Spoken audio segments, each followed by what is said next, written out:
Okay, welcome back to the Rocket Tutorial series. This is part 8. In this tutorial, we are going to add a pause button and the pause functionality. So I'm going to go ahead and get right into it. So the first thing that we'll need for pause functionality is a button.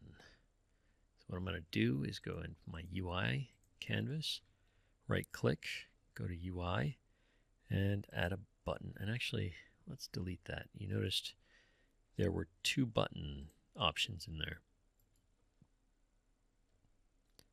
So the first one is just button. The second one is button Textmeshpro. Again, as I've mentioned earlier, I really like Textmeshpro. I think the quality is much higher. So let's go ahead and actually, I'm going to anchor this to the top right. I will bump it out maybe 25 and down 25. And I'm going to change the text to say pause and maybe make this a lot smaller. We'll go with 18 and I will adjust the size of this button. So I'm just going to hit F to zoom in on this thing. And I don't want to adjust the size of the text. I want the size of the button. So it's just going to be a small button here, and clearly the pause symbol, which is pretty universal, would be a good image here instead of an actual button. But for now, I'm not going to worry about that. And I'll go ahead and name this pause button. Now, a couple questions that you're probably wondering is how are we going to get everything in this game to stop when we hit the pause button? So what can we do to stop everything? So there's a couple of things that we need to think about.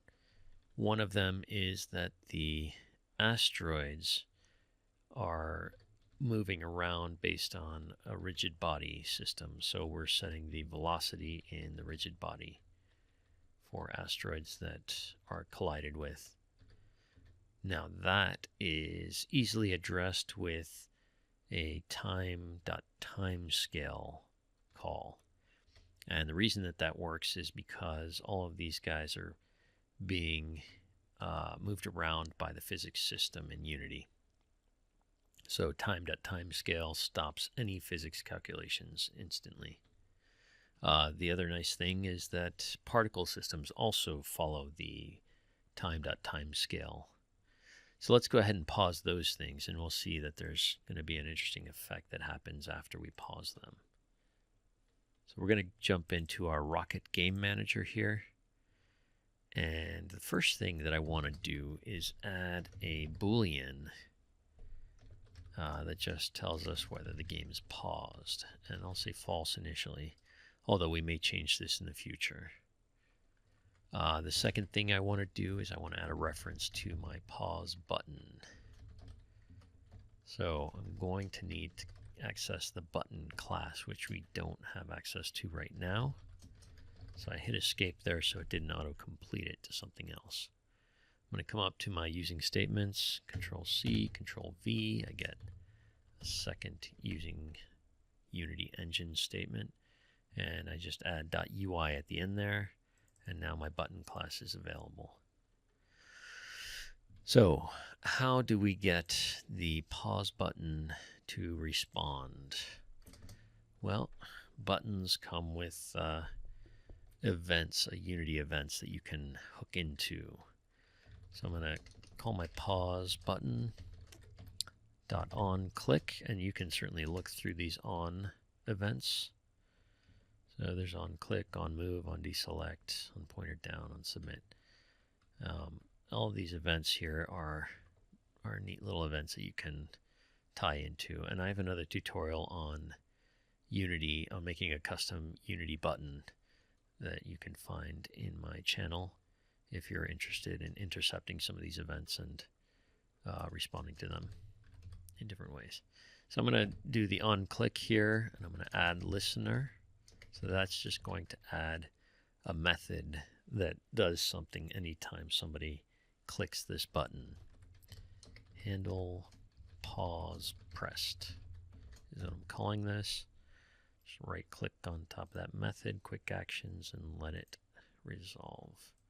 So it's going to create a method for me called handle pressed.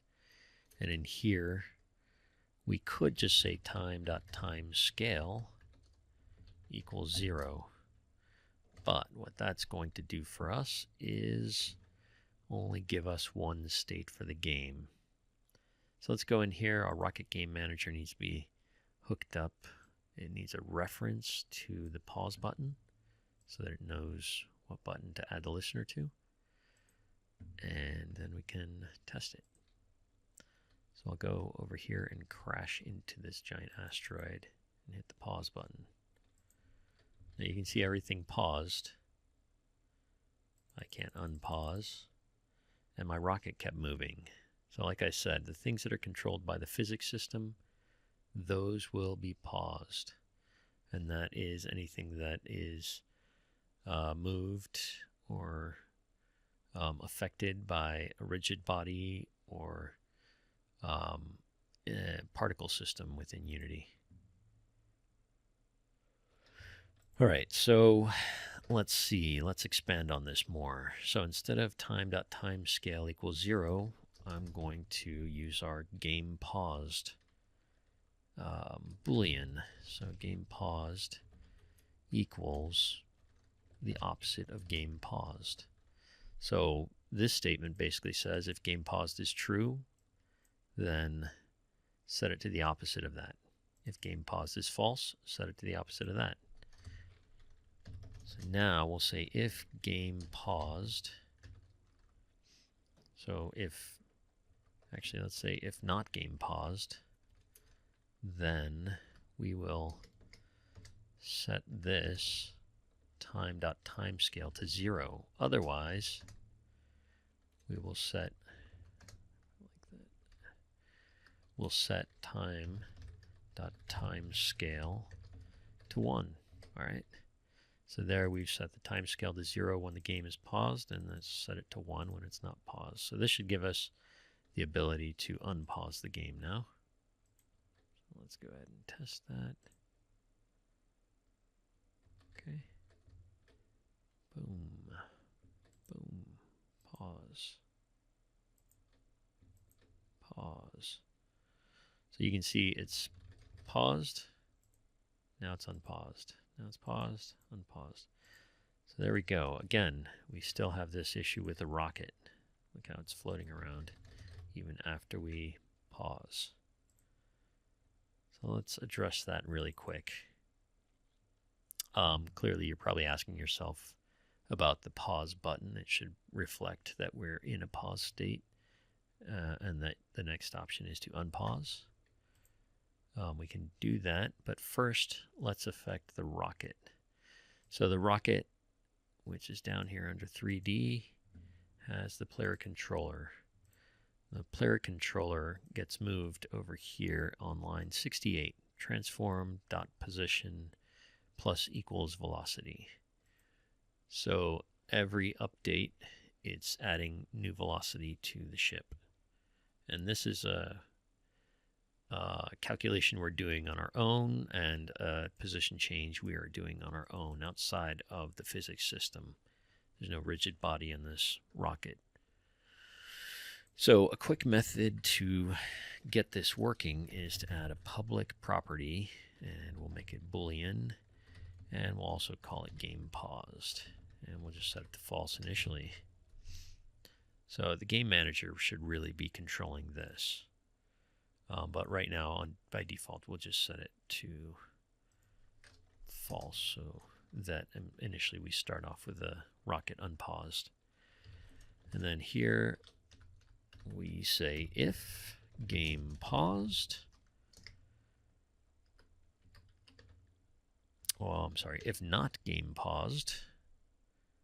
So we do want to move the ship when the game is not paused. Then we move the ship, and that's it. That's all we need here in the player controller update. So we'll come back here to our game manager, we'll find our pause statement.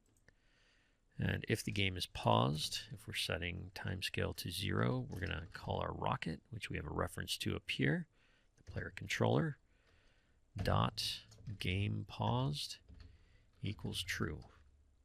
And then we can just control C and control V this. Game paused equals false. So now we are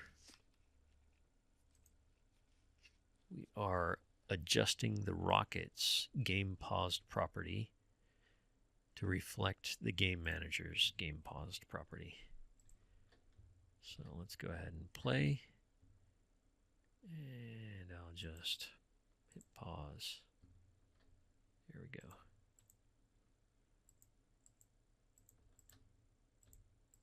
Okay, so it looks like it is pausing everything now. I cannot do anything. Cool. So let's go ahead and update the last thing here. That's going to be our pause button. So we don't have a direct reference to the pause button's text, which is a bit annoying.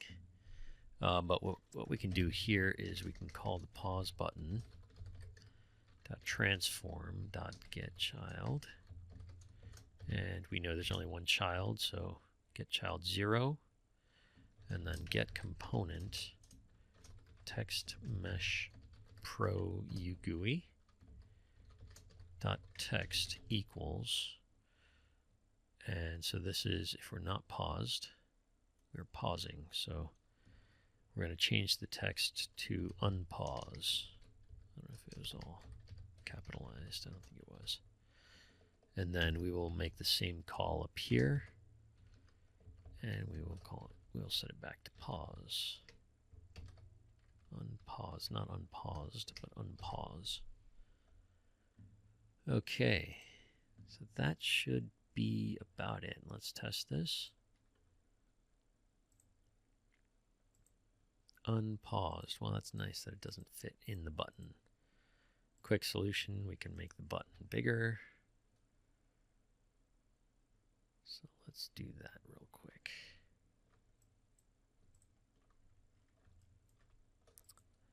So let's select the button. I'm going to hit T to interactively change the size of this object. And it looks like our text is the same size. The same size as the button. Unpause, pause. Okay, and again, really the double bars, probably a much nicer visual look. We can get into that in another tutorial. One more thing I wanted to address here, which I didn't address in the last tutorial, is that when you die, if you take on more damage than you have, then you end up with negative health. So that right there is not a good look. So let's go ahead and update this so that your health is never less than 0. So if health is less than 0, then health equals 0. How about that? So last test, and then we'll wrap it up.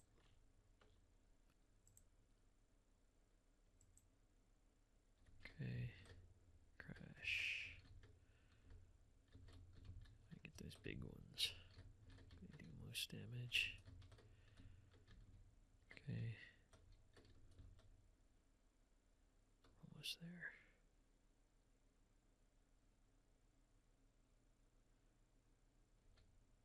There we go. So 0. That's game over right there. Okay, so I'm going to leave it there for now. Next week we will try and tackle another awesome part of this game. Hopefully you're learning something here.